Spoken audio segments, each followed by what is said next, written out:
Well, good afternoon, everyone. I want to thank you for joining us, both for those of you in the room and people watching online. Today's panel is going to talk a little bit about the interaction between Asia and the U.S. In the realm of education.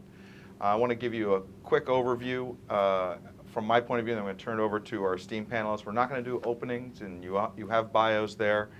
We want to get into the discussion. We'd like it to be interactive as we go on, so please start formulating your questions as we go through it. If you could put up the first slide, please. So we have a national interest, and as U.S. Ambassador to Singapore, I want to kind of give you that perspective, and then we'll turn it over to the folks here. There are 525 million people in the middle class in Asia today, and that number is estimated to grow to 3.2 billion by 2030. Which we're closer to 2030 than we are the year 2000. And the question is, how are we going to interact? I believe firmly that America's future is tied to the success of the Asia Pacific. This is where the growth is going to happen. This is where we should be developing apps, curing cancer, going to Mars together. So this is I think, the underpinning of the foundation. So what we're going to talk about today, can we go to slide 2? We're going to talk today a little bit about the fact that there are a number of Asian students already visiting here. You'll be stunned to see how few American students study abroad in Asia versus Europe. Next slide, please. And where the opportunity for growth. So on our panel we have, and this actually number 4 is the one where the U.S. students abroad are. So as we talk about the exploding middle class, the question is, how do we integrate more? So we have 2 incredible speakers, Chancellor Block and President Rosenbaum, talking about what's happening here. And then we have a phenomenal panelist, Brian Rogoff, who does private education there. Next slide, please. And then the one after that, please. I want to go to slide 14 as kind of the next point. So this is where I'm going to jump off and turn it over to our chancellors and Brian. These are the market. This is the market right now.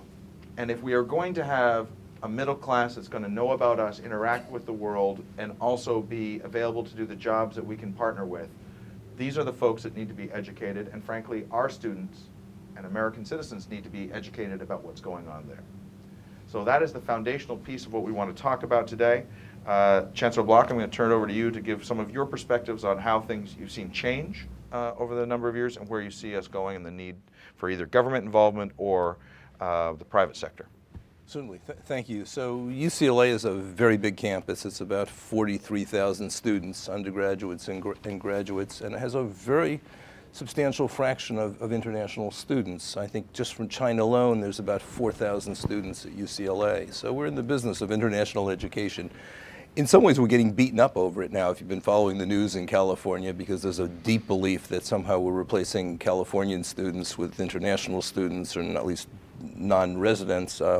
Not true. We've accepted the same number of California students for the last decade, so that hasn't changed. But so this has become, it's undergone some scrutiny, and that's important because that lets us think again, why are we doing it? You know, and what comes to mind, you know, the reasons we bring international students is that, one, we have many students at UCLA that come from really poor backgrounds that are not going to travel abroad. They're not going to get the international experience that a student from a middle class or an upper class family will get.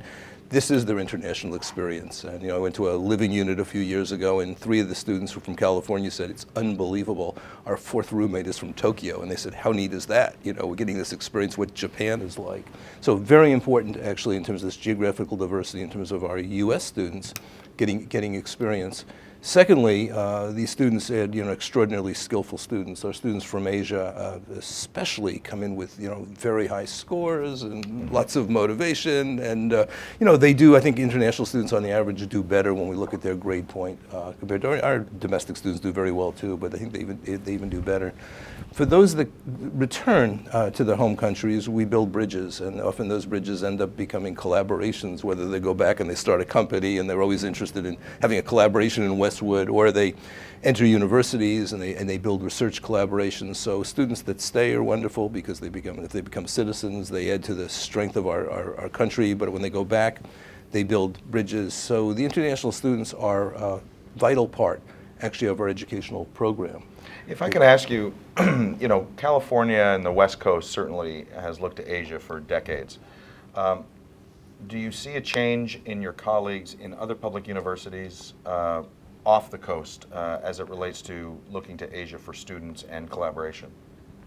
We do see a growth, and I must say, and one thing I didn't mention, which I think is obvious to people who live in California, most of our international students come and they pay full tuition, full fees, so they've actually been important for the economic, for the, you know, the funding model. And other universities have gotten, of course, are aware of that, and in many cases now, international students have become a revenue source.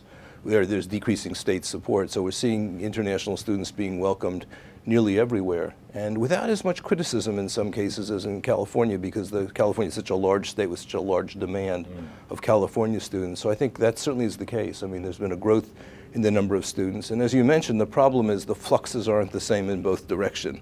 As much as we like to see our students at UCLA study abroad, and many do, nevertheless, there's a huge imbalance. And as you say, not only is it an imbalance, it's an imbalance of where they go. So, you know, why don't they go to China? Why don't they go to Japan? Why don't they go to Korea? Well, in many cases, it's language problems. Is that, you know, Which is why I think Singapore is the answer. So. Singapore is the answer. Yeah. So that's a struggle. You know, our students have to become more proficient, because even in Europe, there's a few preferred places, and usually, and of course Australia. So the English-speaking countries get the lion's share of the international student exchange. That's a problem, and that's our problem. Well, I think that one of the unknown facts about Southeast Asia is it's generally not that difficult to find English language programs. Unlike some of the other regions of the world, you have an entire region learning English, and there can be some interaction there.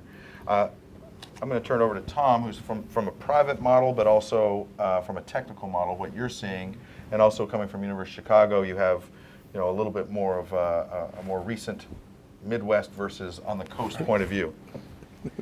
So from our point of view, it's very simple. We're in the people business, we're in the talent business. Talent is blind. You find incredibly talented, skilled, bright people around the world. And if American higher education, and if Caltech in particular, is going to be competitive and the best in the world, then it needs to draw in people from around the world.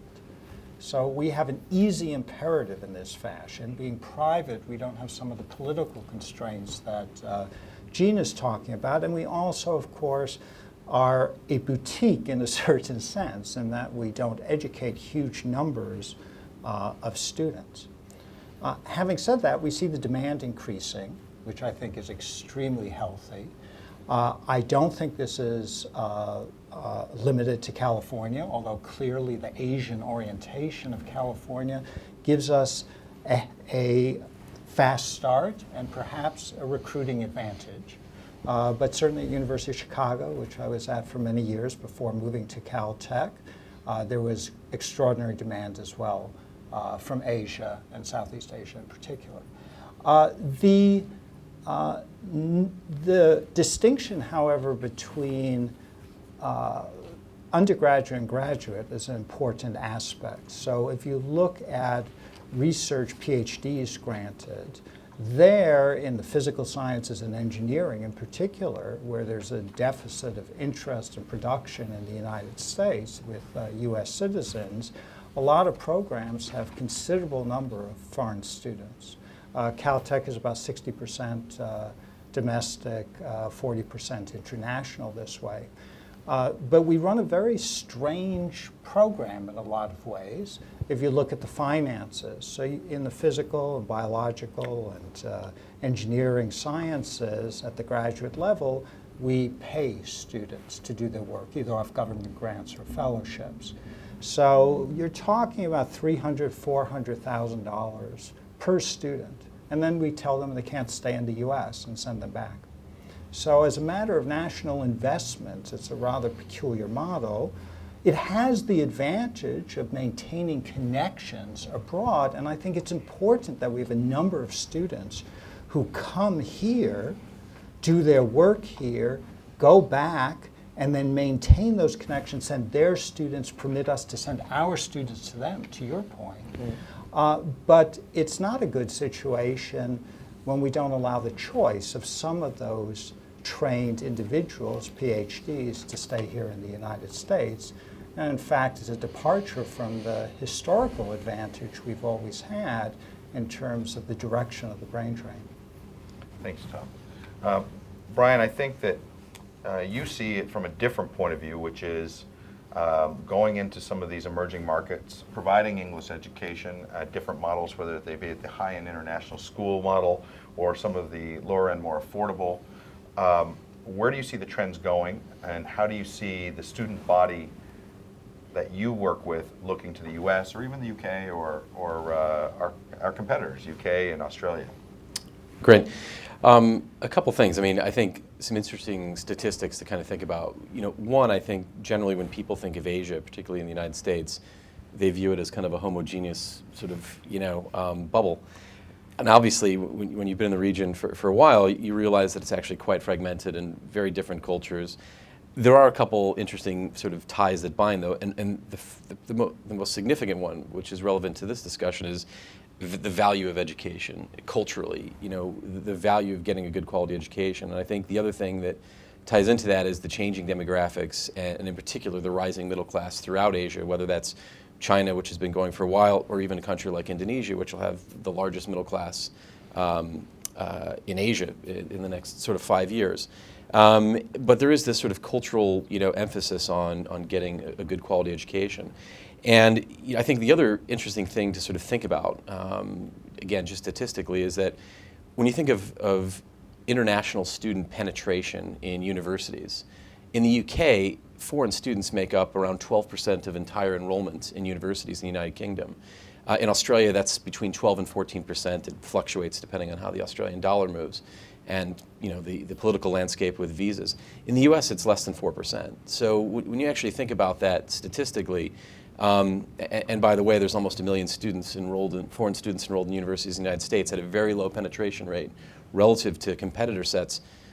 One, it speaks to the opportunity, and I think even picking up on what Gene said earlier about, let's say, the funding model, maybe not for, let's say, elite universities who sort of have their choice of students, but for the middle class, and I'll come back to an interesting article in the Wall Street Journal this morning, which is quite relevant to our discussion.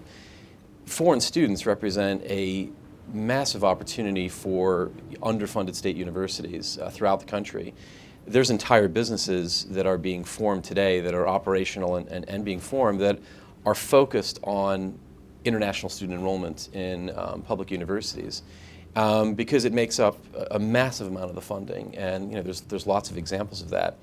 There was an article which it was sort of it was almost like it was planted for this panel on the front cover of the Wall Street Journal called "China's Flawed Schools Drive Students to the United States." And I don't know if anyone read it this morning, but it's very interesting. Over the last sort of 8 years of doing private K-12 schools, I've visited about 200 schools in China. Everything from public, private schools, 8,000 seat boarding schools from the age of 3 onwards. And so I've seen lots of different models where they're running, similar programs to what we talked about earlier, like UCLA doing a program at a high school. And what a lot of people think about or don't think about is that, there are some very outstanding Chinese universities, to use China as an example.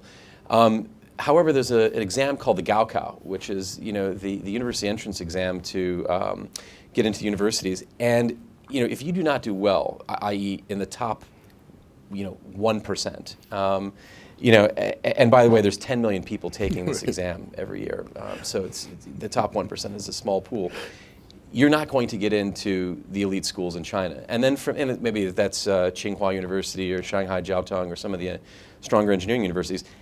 There downwards is a very steep downwards difference in quality of education. And up until recently, you had this one-child policy, and so parents, even though middle income was rising, parents would sort of double down and try to save all their money and take grandpa and grandma's money, and basically, if they couldn't get their kids into the top Chinese universities, they would send them abroad for undergraduate, and if they couldn't afford to do undergraduate, they would send them over for graduate work after they went to the best Chinese university they could go to. There is a cultural shift now in China that's happening, and actually this article today in the paper sort of caught a bit of what I was going to talk about, which is that, there are things changing. The one-child policy has changed, number one. Two, the demographics and incomes are rising such that people are demanding more. They're demanding better quality universities.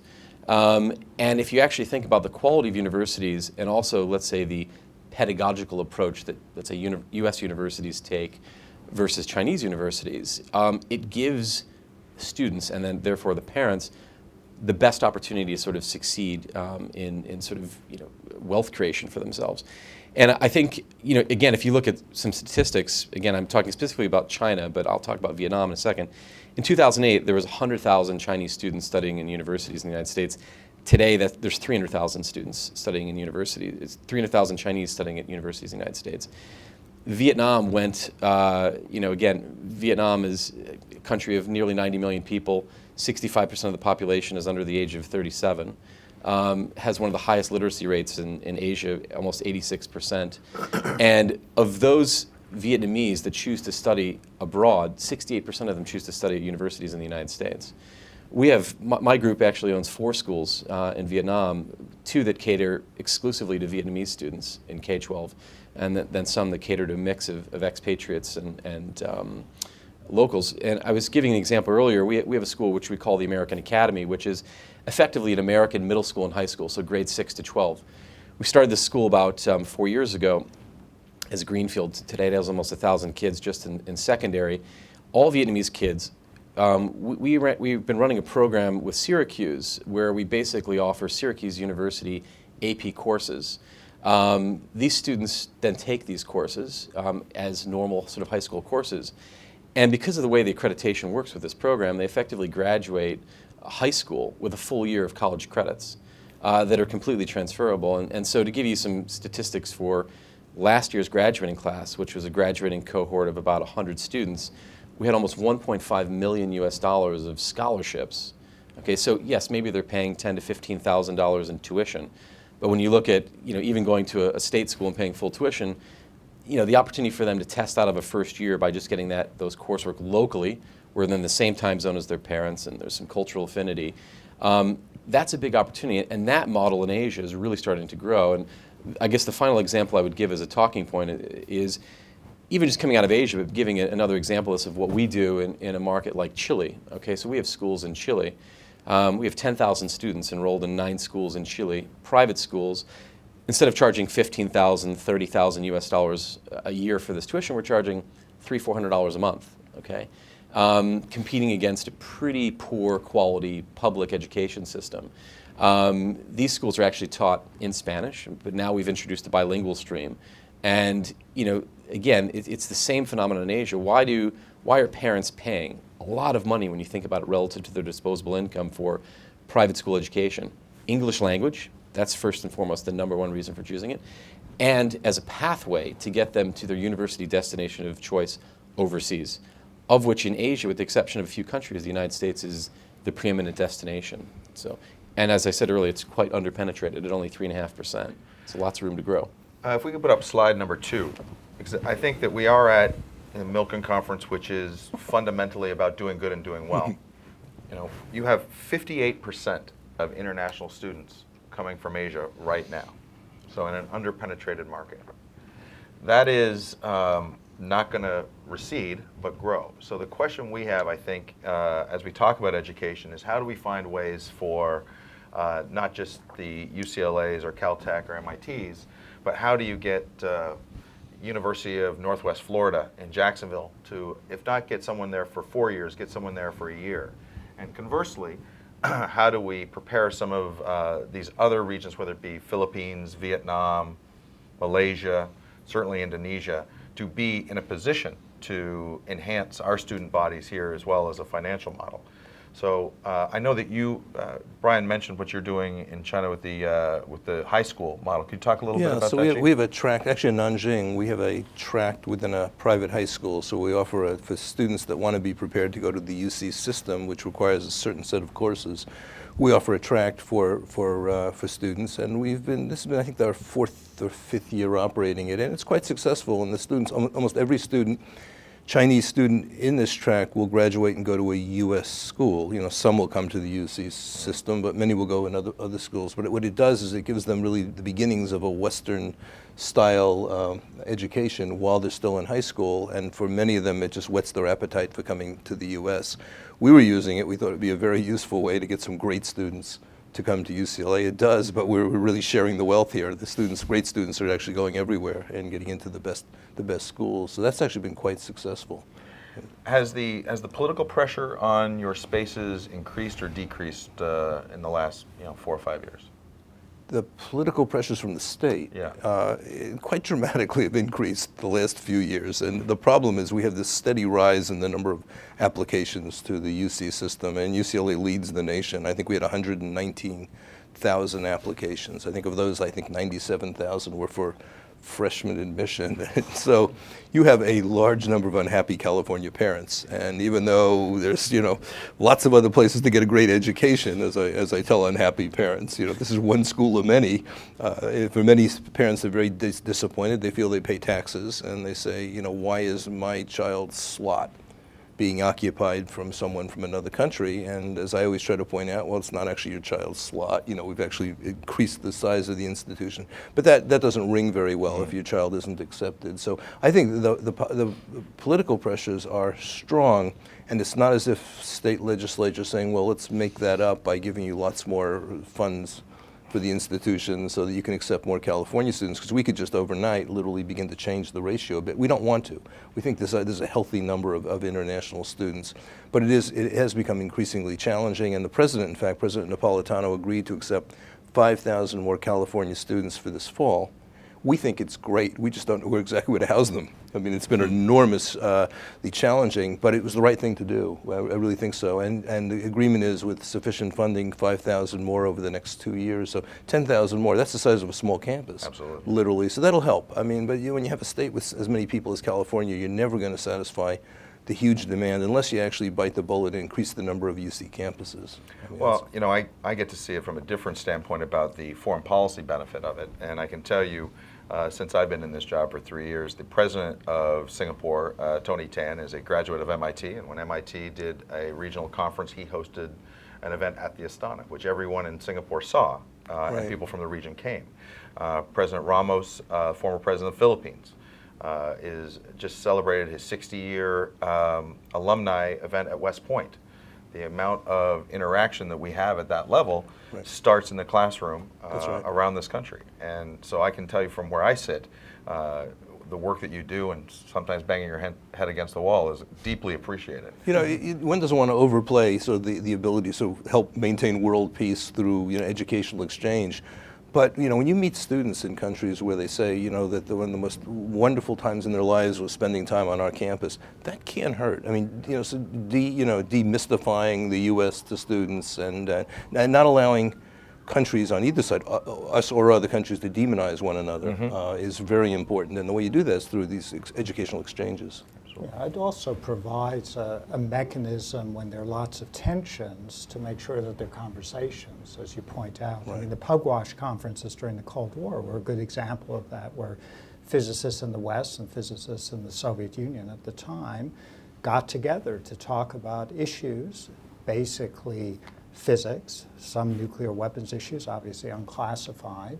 But this was a way that the conversations between those sets of individuals who would have to come together at the end of the Cold War were allowed to propagate, and people knew who each other were. And there's just a remarkable value to that, where universities can contribute, because we are apolitical in that sense. If I could address your question just briefly as well.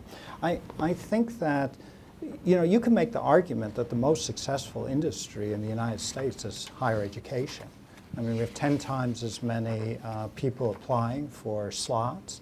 You have a remarkable number of opportunities and models, from liberal arts colleges to research enterprises to large publics across the nation. And we all think that the places we represent are special, and they are.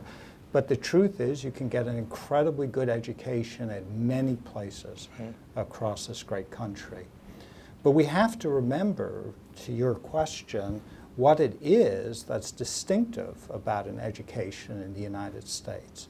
It is about innovation. It is about allowing students to grab problems and work on them without too much instruction. I say that as a faculty member and a practicing physicist, but learn from their peers. And their peers have to bring a diversity of thought and experience, both national, socioeconomic, and international. And if we are going to be successful in accommodating larger demand, we have to make sure that we emphasize these parts of what the American higher education experience is. And I think ultimately that will keep us competitive and we'll be able to continue along this pathway. But there's a huge amount of pressure, particularly disinvestment in public education in the United States, 30% in the last 10, 12 years for public universities. And one has to ask where that fits in with our responsibility of connecting to the world and educating the world to our own benefit and to the benefit of those kinds of connections you were just talking about. Well, before I go back to Brian, I did want to ask, either the President or the Chancellor, have you done anything differently in the last few years on curriculum to highlight either for your incoming students from Asia or to educate our American students about what's really going on out there? And is there more focus? Is there more majors or more classes or more instructors? So, we've become mindful that we're competing for the best students, and we're trying to make our programs as attractive as possible. And I think, as Tom said, entrepreneurial, sort of the innovational spirit of California is one reason why students will come from countries in Asia to California. So we certainly have, and not just for international students, for all of our students, we've increased, we have even in our college for our social sciences, we've got a startup UCLA where students will learn how to start a company and what's involved, and now we're creating even a living unit where entrepreneurs can live together and sort of, think about starting companies. So we are trying to emphasize those parts of our program that are attractive. Fortunately, that's in direct alignment with what most of our California students want as well. So it's not as if we're doing something special, but we are mindful that that makes us particularly attractive internationally. We also offer special programs. We offer a program where international students spend the summer in laboratories, actually, in our lab, and we choose our best faculty for these labs. These are show labs, the best of the labs, with the hope that the students then, when they graduate, will come to UCLA for graduate school. So we're actually going in really actively trying to identify the best students in Asia to come and spend time in the summer. So, Tom? Well, academics love to reproduce themselves. I mean, a lot of what we think about is our students need to follow our career paths. This is less common these days. I think, 20, 30 years ago, that really was the prevalent view, certainly at Caltech, which produces, if not the highest, among the highest percentage of undergraduates who go to grad school, that's part of the ethos. Having said that, you can contribute quantitative skills, which is what we're about, problem solving. You can make contributions to all parts of society using that. And we have changed a lot in recent years to emphasize the ability to contribute in lots of different ways, whether it's starting up firms, whether it's working in the public sector, whatever it may be, and having a broad education that allows you to contextualize your quantitative skills in that fashion is absolutely essential.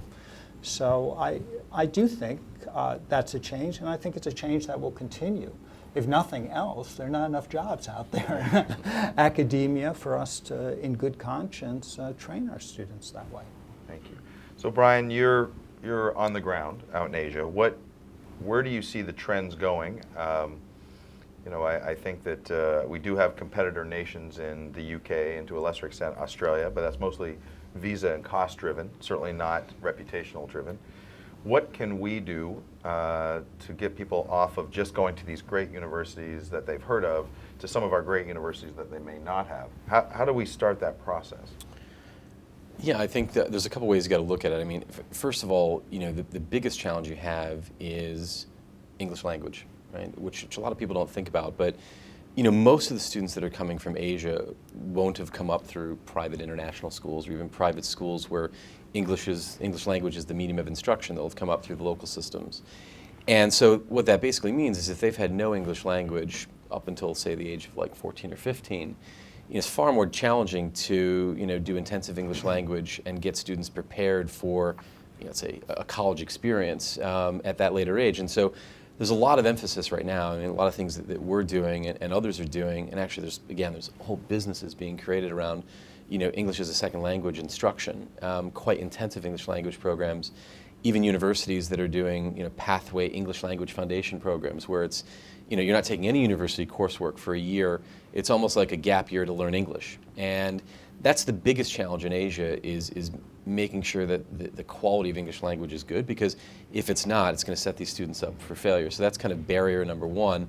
I think the good thing is that there's a lot of private investment into this area because frankly speaking, it's a huge opportunity. I can probably name 5 private equity funds that are investing in this space right now in Asia alone. So that's one aspect of it. The other thing is actually awareness, awareness of universities. I mean, everyone knows sort of the Caltechs, the Chicagos, the UCLAs. What they don't know is the University of Western Nebraska or, the University of North Kansas, which I don't even know if that exists, but I'm making it up. I mean, there are some great, there's 3,700 universities in the United States. Not all of them are fantastic, but if you think about the vast majority of what foreign students and domestic students need, most of these universities will meet their requirements for the respective degrees that they're looking for. And part of that's awareness, and obviously, as you know quite well, I mean, there's a great State Department initiative, which we're running at one of our schools, which is Education USA, which is one form of outreach. But the other thing is that there are some of these businesses, as I kind of mentioned before, these university pathway foundation businesses.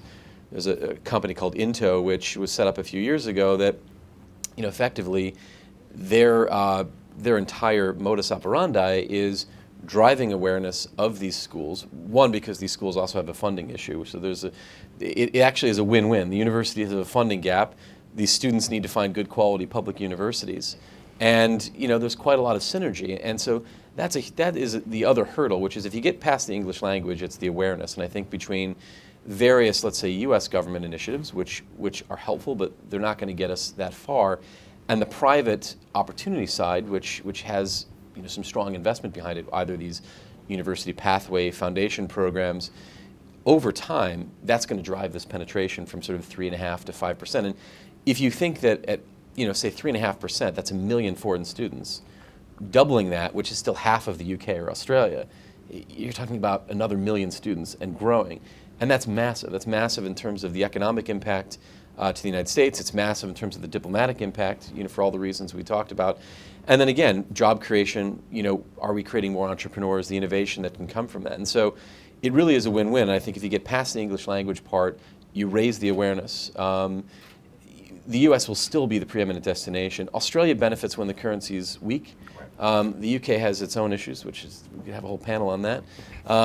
But the US principally is still the main destination, and I think the English language and awareness of universities, and if we can convince people that not everyone needs to go to Harvard or the University of Chicago, then there's great opportunities for them. Yeah. Well, and I think that I don't know how many people understand that this is a competitive advantage for the United States. About a year ago, I was on a show in Singapore, and they asked me if I'd be on the show Perspectives, Channel News Asia, and they said, what's the topic going to be? And the topic was, how will America handle being number 2? So half my embassy said, you can't go on that show, and I said, you're darn tootin' I'm going on that show. But at one point, the provocative talking head said, well, Ambassador, America's had a good run, but the next Microsoft, the next Apple's not probably coming out of the U.S. And I said, you're wrong. So how can you be so sure? I said, well, if you walk into Apple, like I have, and you go into a room of 100 people, maybe 50 of them are American, but the other 50 are the best and brightest from around the world that are attracted to our educational institutions. The problem I see from my seat in the embassy is there are many schools that understand it, but the vast majority of universities are not looking at the breadth of the value of international students. Certainly the economic is easy to see, but it's also, as you say, having some of your students have that experience and that educational knowledge and emotional understanding of the most dynamic region in the world. What more can we do to kind of plant that flag, do you think? So, and I'll answer this a bit obliquely, because while you were talking this, it took me back to a meeting I was at about 5 years ago in Nanjing, and it was held by the Ministry of Education of China. And it was just a remarkable meeting. Probably 100 Chinese university presidents were present, and they just went down the Shanghai Jiaotang list of the top 25 universities in the world, I think, and they just invited the chancellors and presidents from the top 25, of which they probably got 20 or so. It was quite impressive. They might have had to go to 30, but it was an interesting group of universities, and a lot of the universities, UC was well represented, and Stanford was there. And the subtext was sort of that, we produce students who go to the U.S. and win Nobel Prizes, but they don't win Nobel Prizes in China. And it was about why are they so innovative in the U.S. and why are they lack that innovation, or apparently lack that innovation when they're in a Chinese university. And it was sort of a soul searching, with Chinese presidents being pretty honest about the environment. And they were trying, and this is why I think that this is happening. I mean, everyone's trying to figure out what's the magic of being in the U.S. because once the magic is figured out, then of course we no longer have an advantage. And I think it came down to a point where it was getting more uncomfortable to talk about it because it had to do with academic freedom. And then it really had to do with freedom of faculty to feel to really pursue their interests and in a non-regimented way without any concern about their viewpoints. And it was interesting. No one left with any great lessons about what's special about American innovation. But what scared me a bit was when I left thinking everyone's thinking about this. And eventually, maybe you change the environment at your universities where you become very competitive with U.S. universities, but it hasn't happened yet. And clearly, this Wall Street Journal article is kind of interesting. It's really not working in China. So I think there is something special about what we offer. The question is, do we offer that everywhere? And you're saying is, can we broaden the group of universities that are attractive to international students? And it's interesting, the first thing I observe, especially true for Asia, the brand consciousness is just staggering. I mean, they have a list, they don't even get down the whole Ivy League. I mean, it's about 5 Ivy League schools qualify, then the rest of them are discarded. Well, then they jump across to Caltech and Stanford. Cold. It's true, it's true. But I think there's about 10 acceptable universities.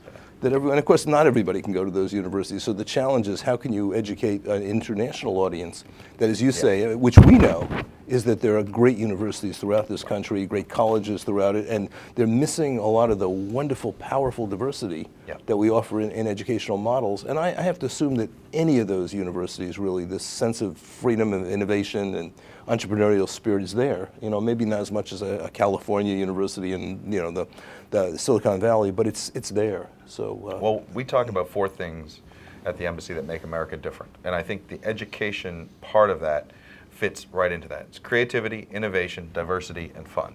Right. And those are the things that we add. Right. And it doesn't matter if you're studying the hardest engineering course at Caltech, or That's fun. or you're and cool. But what do you see some of the problems with what we need to look at? I mean, obviously we know the domestic issue as to you're taking my slots, but what more do we have to really think about and really innovate, maybe at a government level, at a societal level, or? Yeah, I think although I was the one who brought up earlier about American higher education being the leading industry here, we can be vulnerable if we don't pay attention.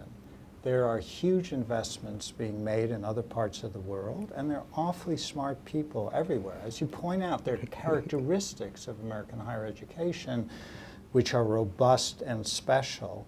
But at Caltech, for example, the percentage of foreign-born faculty continues to increase year by year. We're now at 40%, which is great. I mean, it's a statement about, again, that talent is blind, and we are a magnet for talent.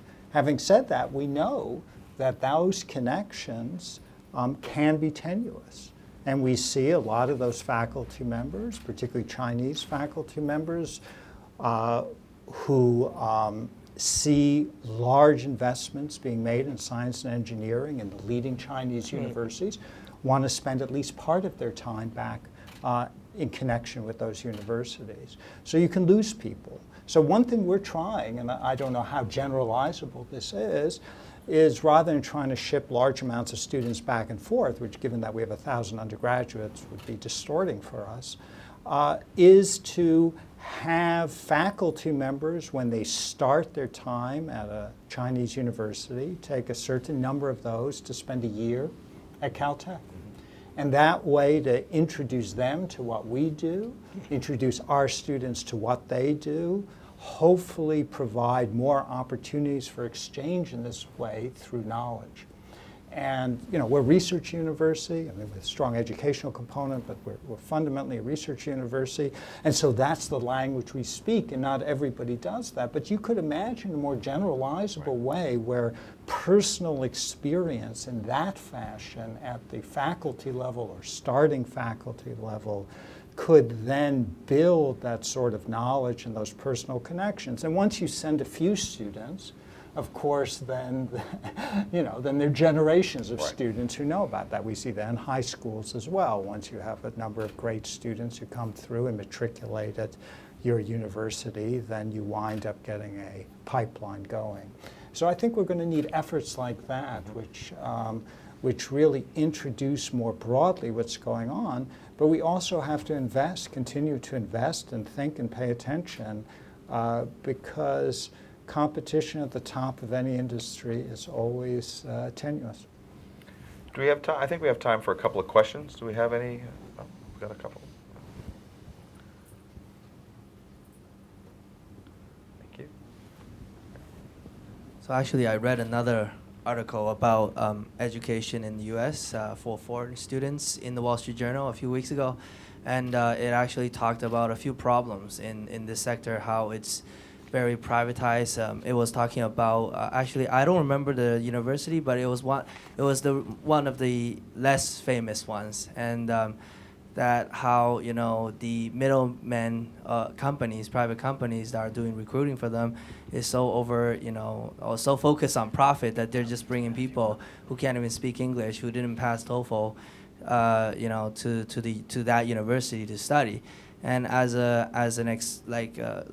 went through university myself as an Asian, and I know a lot of my classmates. I'm a huge supporter of this system, and I think that's the fundamental strength about North America is the diversity of its citizens and people who want to become citizens. But on the other hand, there's this problem when people start to focus, or universities start to focus on profit, or maybe these universities were struggling financially, but I mean, I know personally some of my friends who've been through 4 years of university education and they can't even speak English. And I'm like, when you go back to Asia, don't advertise that you went to university in North America, because it makes you look bad, because, what were you doing, So I think that's one of the challenges. I think that's the biggest challenge to me on the ground, seeing people who can make their way through maybe even 5 years or 6 years, and they get a degree, but they can't speak English. So, yeah. I'm going to let Brian address that first. Yeah, I think it comes to the point that I said earlier, which is actually the first challenge is English language. And I think, as there is a lot of examples both in the sort of for-profit and not-for-profit world, there are some pretty bad operators out there. And I think, the sad reality is that most of the students that come from Asia are being funneled through agents, right? So, there's in China alone, I think there's something like 3,000 plus agents who their only job is literally recruiting students to go abroad, whether that's to Europe, to Australia, to the United States. And there are some good operators, and there are some really bad operators. And you could give examples. And in this particular article, I think I remember this. And there was one university in particular where, I can't remember the university, but it was a state university that really had a massive funding gap. And I think this ended up putting like $50 million into their coffers. So it was quite substantial. And the problem is that the group that they had tied up with, again, no English language foundation program whatsoever. So they were recruiting students, doing no English language training, which is, again, doesn't meet that first hurdle. And it's a big hurdle, right? Because if you have a student who may be academically smart, but they speak no English, they're absolutely set up for failure at a university in the United States. Because if they can't do the university program in native English language, they're going to struggle. It's going to put them back. And the success rate for graduation is very, very low. And there's a lot of operators that are like that. I think the good thing is that there are some great operators out there as well that are doing this. And I think it'll get better. But I mean, look, you can see examples of this in where you have kind of for-profit universities as well. And there's some great examples of companies that do it well. And there's some great examples of companies that really do nothing other than focus on the bottom line. And I think that will ultimately work itself out. Of course, the sad reality is that students will suffer as it does. And I think, one of the things that I'm, pretty passionate about and that I'd like to see is, there are a couple groups out there that are now really starting to focus on the quality side of things. They're really doing a lot of agent training because it comes into the second issue, which is awareness. And actually, to what you're saying, Gene, only 1% of these students are going to get into these top 8, 10 schools. The reality is the other 997,000, are going to have to get into the other 3,700 universities that exist. And I think part of that is training these agents. You'd love to be able to eliminate the middleman. The reality of it is that's just the way the system is set up, and it's nothing is impossible, but it would take decades to unwind that. And maybe there could be an Uber of agents. That could happen. Watch this space. That could streamline the process and actually be direct to consumer. But in places like China, that'll be a bit more challenging over time. But that would be one way of solving the problem of eliminating the middleman, focusing on quality, whether it's TOEFL examinations or there's other English language exams that you can do.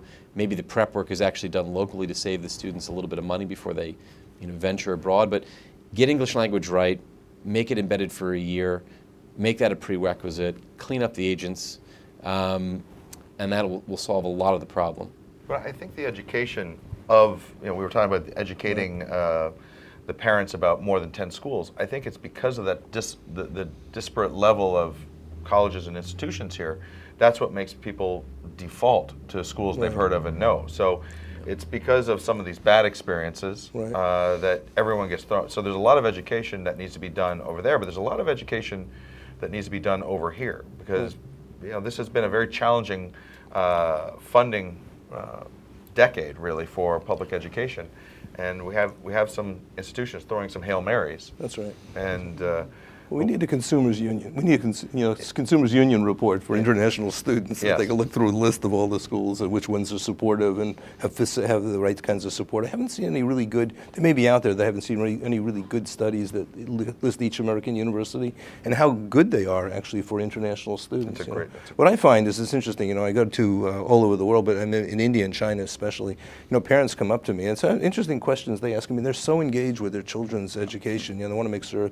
First thing, they want to make sure they're safe, which is very interesting. We always get that question now from parents internationally. Are my children safe in the U.S.? And boy, that's a wake-up call again. Always, that's the first concern of parents. But then, are you going to give them a rigorous education? Or are you going to let us know if there are problems? I mean, the parents are deeply engaged. So as far as not treating students well, that's, as you say, that's going to work itself out. Because I think that families are very concerned when they spend this much that they get their children get well educated. So. Testing. So a comment first, and then a question, 2 questions. My name is Lee Tran. I was born in Vietnam, came here after the Vietnam War, went to school in California, then head east.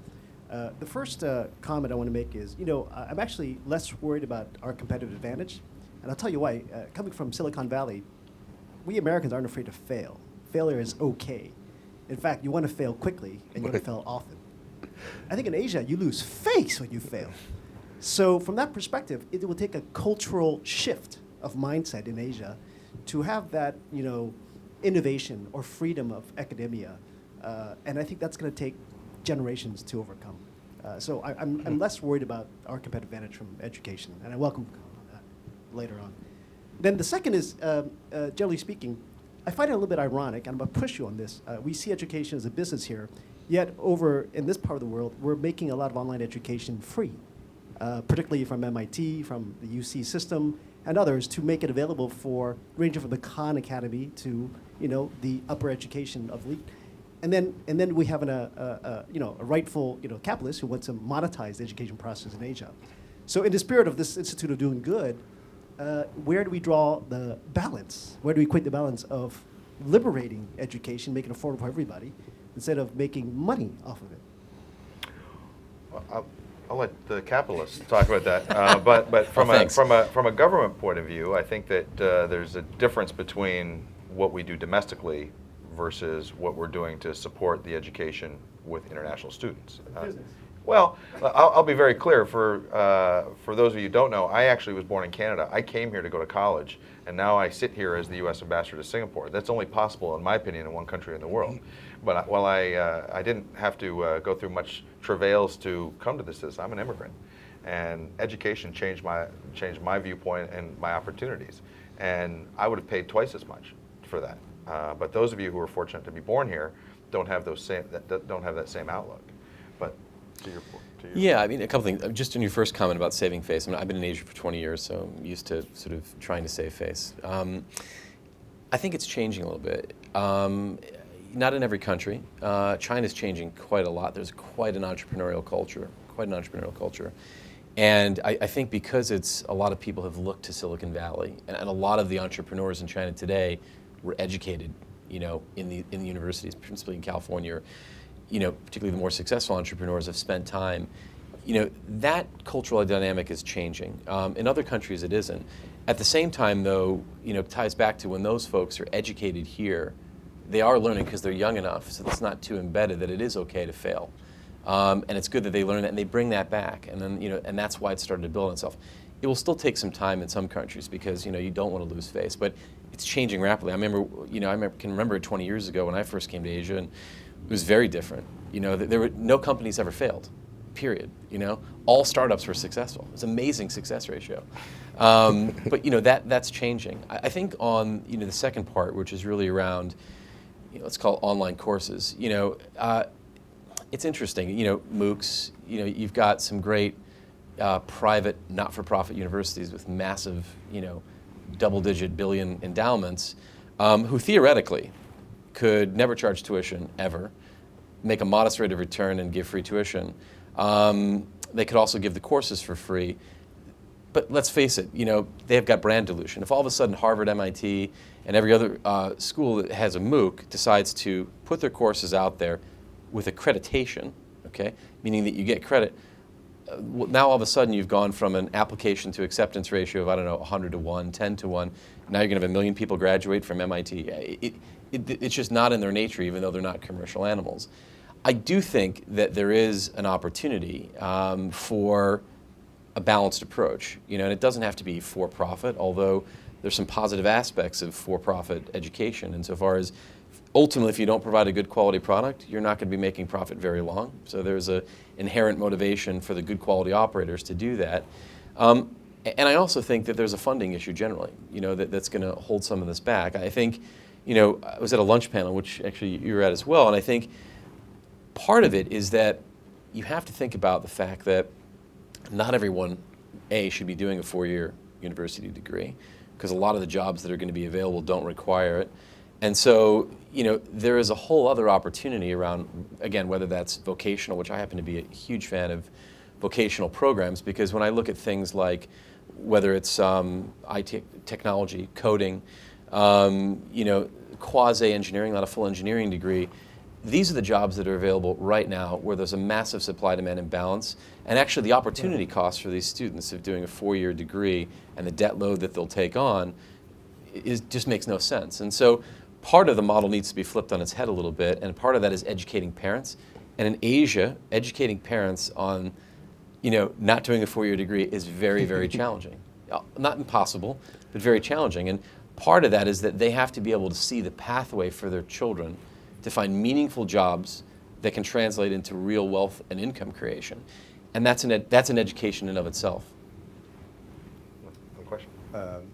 A question maybe a little bit more with U.S. impact. As background, lived in Asia 20 years and have been recruiting people out of the U.S. institutions, universities, to go to work in Asia and taking Asian graduates to come here for the strength of the company. So I'm a big proponent. Live up in the Palo Alto area. A couple community boards with the mayor of Oakland and Sam in San Jose. And if you ask the mayor of Oakland about some of these issues, she would say it is an issue that we have so many kids that are not getting a place in the schools. The tech companies are lobbying for more work visas for the graduates to be able to stay, and the mayor see it as a huge inner city problem. How do you balance that social issue here in the inner cities in the U.S. with some of the educations, or the debate you would have with the mayors? You know, it's an interesting point, and I worry about this a little bit, is that, in some sense we can be so relaxed in the U.S. because historically when you needed people to do coding and you needed people in a lot of these areas, you just looked internationally for talent, and at one time those students would come to the U.S. and they'd fill your need. And has that made us less energetic about saying, inner city of Los Angeles has a whole bunch of future engineers that we're not investing in because we can get engineers from India? And has that caused us, and I'm asking the question, I can't answer it fully, have we not done as much as we really should do for our own citizens, not the easy ones and the middle class ones, but the students that are harder, that require more energy? We haven't put that energy in because we haven't needed to, whereas if we were left alone and we were completely isolated, we'd need all that talent to stay competitive. So you have a really interesting point, and I think we'll have to do a little soul searching about whether we haven't worked as hard as we should work in some areas because we've had other talent available to us. And one area where we have not done a good job communicating is the affordability of higher education, not only in the state system, but in the private system. Given that need-blind institutions, yes, tuition is very high, but if your family income is below a certain amount, of order $100,000, basically it's a free ride. So for a private institution. But sometimes there are loans, which are huge barriers, and students, a number of students in poor socioeconomic condition don't even think about applying to a large number of the opportunities that they might have. And a lot of that is our fault in not getting out the story. And I think Gina's right. There's a certain amount of soul searching that is called for in this sector. I had a Singaporean member of the government who was educated at Harvard undergraduate and then I think Stanford for graduate work, and said that his confusion was how we talked about education in the United States. He said every company and every investment that the folks here at this conference would make would want to see the companies that invest in training their junior executives, their employees, to make them better. But when we talk about educating people K through 12 and doing it at a high level, we're not talking about the fact that that increases our tax base, but it's almost as if it's a social program. And that's been the problem that they have seen, and I would actually agree wholeheartedly that we haven't done a good enough job talking about that we're not doing K through 12 because we want a drum circle. We're doing it because we want people who can actually participate in society. And I think we're all responsible for that. Do we have any other questions? Well, I'm going to ask if we could put up slide 14. And I'm going to end with this. For those of you who want to do good and nothing else, and do good and do well, or just do well, that is the pool of people who are going to need to be educated in Asia. And I think our success is tied to us having a role in that education. And playing a role in making sure that we understand what's going on in those countries as well. So I want to thank this incredible panel. It's my job is the coolest job in the world. I get to hang out with some of these guys, but thank you all for your questions and your attention.